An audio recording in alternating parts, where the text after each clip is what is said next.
അപകട സമയത്ത് bus driver WhatsApp status ഇട്ടു. സ്കൂൾ ബസിന് രേഖാപരമായി ഫിറ്റ്നസ് ഇല്ലെന്ന് MVD.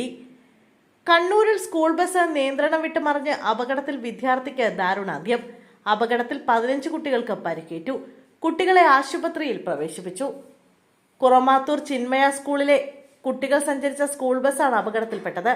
അപകടത്തിന് കാരണമായത് ഡ്രൈവറുടെ അശ്രദ്ധയെന്ന് MVD ഉദ്യോഗസ്ഥൻ റിയാസ് MD. വാഹനത്തിന് രേഖാപരമായി ഫിറ്റ്നസ് ഇല്ല, ബ്രേക്കിന് പ്രശ്നമുള്ളതായി പ്രാഥമിക വിവരമില്ലെന്നും MVD പറഞ്ഞു. വാഹനത്തിന് 14 വർഷത്തെ പഴക്കമുണ്ടെന്നും MVD ഉദ്യോഗസ്ഥൻ കൂട്ടിച്ചേർത്തു. വാഹനം ഓടിച്ചത് അമിത വേഗതയിലായിരുന്നുവെന്നാണ് പ്രാഥമിക നിഗമനമെന്നും ഉദ്യോഗസ്ഥൻ വ്യക്തമാക്കി.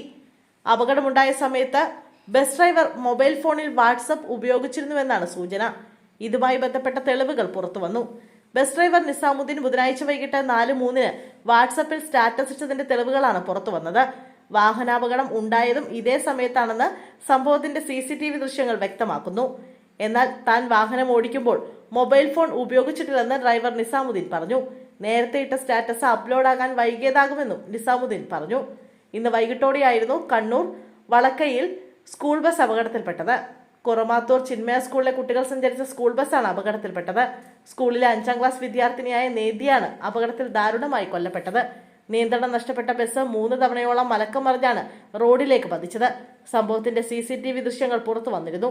ബസ്സിനടിയിലേക്ക് ഒരു കുട്ടി തെറിച്ചു വീഴുന്നതും ദൃശ്യങ്ങളിൽ കാണാം. പരിക്കേറ്റ കുട്ടികൾ വിവിധ ആശുപത്രിയിൽ ചികിത്സയിലാണ്.